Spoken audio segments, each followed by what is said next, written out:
आनंदाची पिकनिक. एक सुंदर रविवार सकाळ होती.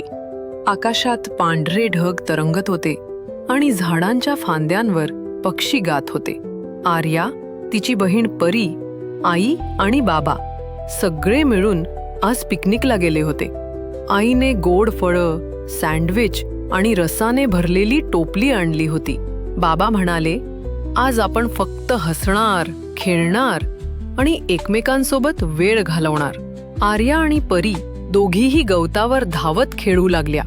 त्या दोघींचं हसणं आणि आनंदाचा आवाज संपूर्ण बागेत घुमत होता. काही वेळाने त्यांनी सगळ्यांनी मिळून झाडाखाली बसून जेवण केलं. आईने प्रेमाने विचारलं, मज्जा आली ना? परी म्हणाली, आई, ही सगळ्यात बेस्ट पिकनिक होती. त्या दिवशी सगळ्यांना समजलं, आनंद मोठ्या गोष्टींमध्ये नसतो, तो आपल्या कुटुंबासोबतच्या छोट्या क्षणांमध्ये असतो.